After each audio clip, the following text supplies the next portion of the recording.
Well, I'm telling you my story today as somebody who was born in the early 1950s, and it seems strange to imagine now that the early 50s were a time when there were still people applying for jobs in their slouch hats after having been discharged from the army after the Second World War. And as a young person, I can still remember men like that getting ready to go for a day's labouring on either the railway or out in the shearing sheds or up at the sale yards.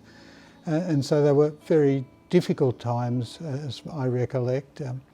Even amongst the people who were thought to be well off, there wasn't terribly much difference between the way the richest and the poorest lived, and there was a greater sense of our solidarity as a community in these small rural sites such as Forbes, where I was born.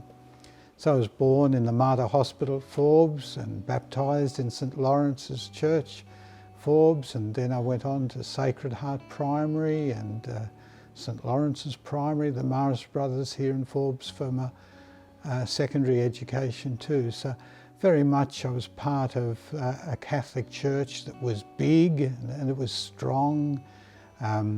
You had to get to Mass early on a Sunday, and there were lots of Masses, and you had to get there early to get a seat.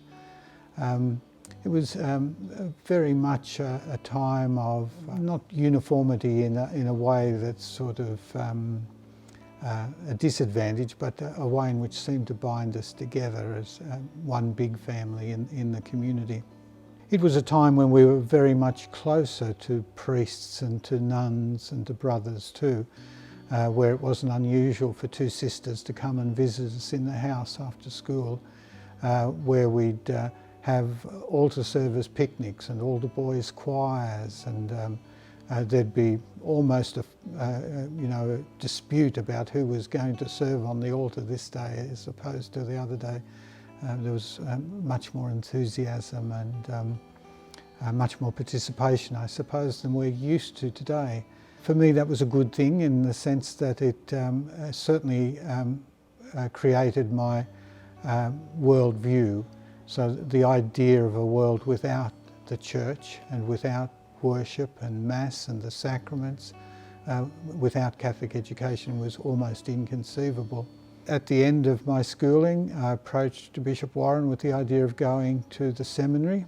At the time he accepted me, but suggested maybe a few years' work was in order, and that's what I did, and set off to the Sydney Water Board, then back to the Forbes Irrigation Commission, and eventually to Sydney University for an economics degree. And at about that time, I think my direction in life might have changed in the sense that I thought maybe about a career in accounting. But through the influence of priests at St John's College, and particularly a Father John Hill, who was there at the time, I was encouraged to maybe give the idea of priesthood another thought. And it was in that very tentative sort of frame of mind that Bishop Warren sent me to St Francis Xavier's Seminary down in Adelaide. And there the conviction that I was being called to priesthood became more firm. And it was with the example of good people in my life, including the men and women, though it was mostly men in those days, men and women that I'd worked with. So those years that Bishop Warren had sent me out on were of great value to me because of the witness to faith, not only of my own family and extended family, uncles and aunts and so on, but the engineers and bookkeepers and accountants that I worked with, the way in which their faith guided and was important to them in their professional lives. And so I suppose the coming together of all of these different influences was a help in making me be more secure in the decision to ask Bishop Warren to consider me for ordination. And so that happened at the end of 1984, and I was appointed to Broken Hill. There are a number of priests there together, and we worked hard together, but we also enjoyed a sense of camaraderie, a sense of joy in living, a sense of identity. you know, it was not uncommon for, you know, two priests to go out walking in the community and just to be greeted by the people in the town, just as fellow dwellers in the city. You know, it wasn't as though it was unusual. It was there, I suppose, that my own particular charism of priesthood started to develop, and that was to demand of myself, I suppose, that I made every effort to make the Mass available to people no matter where they were. And so I think that's been a sort of a guiding light to me in these last 40 years, that that no effort should be spared to make sure that if there were people in a community, then they had the opportunity to have Mass celebrated, no matter how far away they might be from the centre of the parish.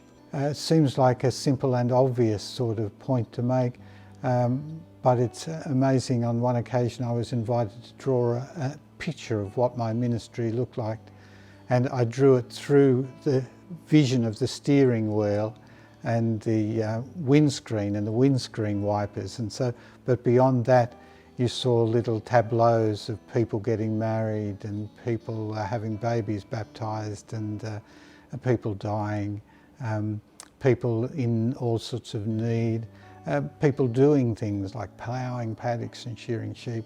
That was my world, but it was all built around the car. And so everything was in the ute at the time, or maybe a sedan before that, where I'd have my vestments and my Mass kit, and I'd have sick call kit and communion kit, enough vestments to be able to say a Mass at whatever little shed I was pulled up at. And in a sense it was a privilege. It wasn't hard work. Sometimes it was an adventure. Bishop Collins and I did a round of the parish on one occasion where it was wet, and the parish was Brewarrina, and the round trip was 400 kilometres, and 200 of those kilometres were black soil. And so we were approaching gates and ramps side on, not knowing if we'd be stuck out in each other's company in the front seat of the ute for the rest of the evening, just because of some road accident might happen. On that particular trip we made it into Brewarrina for confirmation the next day, and a lady actually danced she was so pleased to see that we'd made it to Simo's service station at Brewarrina, and at the thought that the confirmations were actually going to go ahead the next day, I said to the bishop, I'm sure nobody's danced at the sight of a bishop coming into town anywhere in the world for the last 200 years. But he seemed to enjoy that joke. It's been, an adventure simply at that level. It sort of had the sense of, this is what I was called to do as well. So I suppose in a sense that's another reason why it didn't seem like work. It was as natural as breathing to drive, 200 kilometres to take Mass up to Angledool.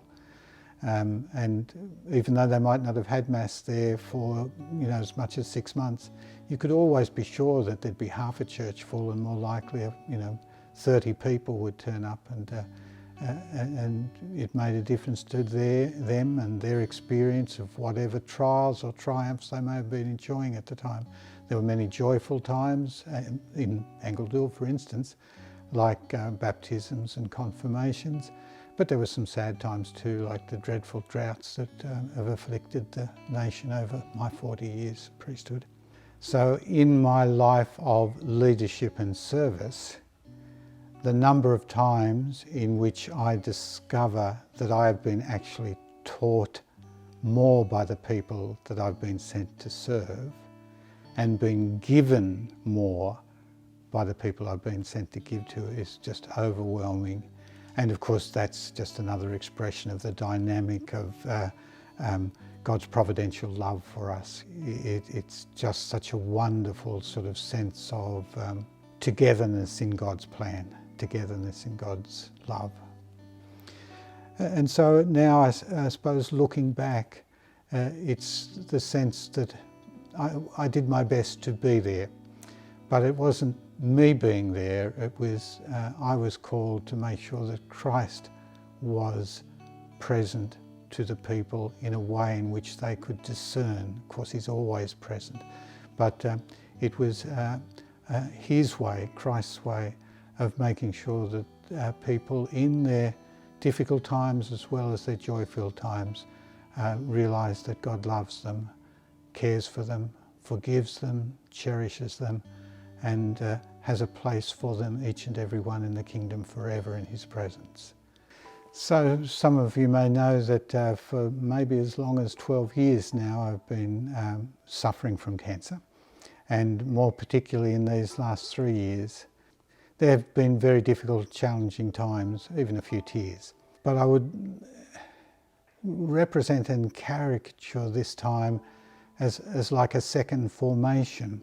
The number of times when I've discovered enormous goodness freely given, not just in a professional sense too, but in terms of natural skills that people have been blessed with, but just fellow feeling.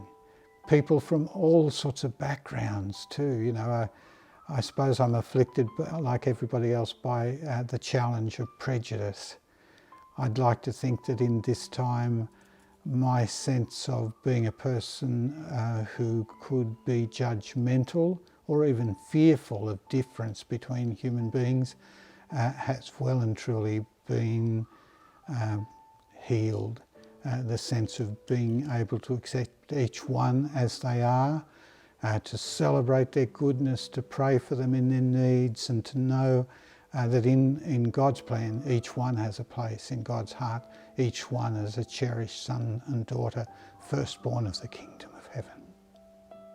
When I think about what it is that the church has to offer, and by church I mean Christ living in his church, the first thing I want to think about is consolation. And that's a necessary part of our relationship with Jesus. Healing, forgiveness, education, instruction, inspiration, all of those things are really important. But above all at this time, challenge. We're challenged to be more than we ever imagined we could be. In his grace, and by virtue of his grace, and following his example.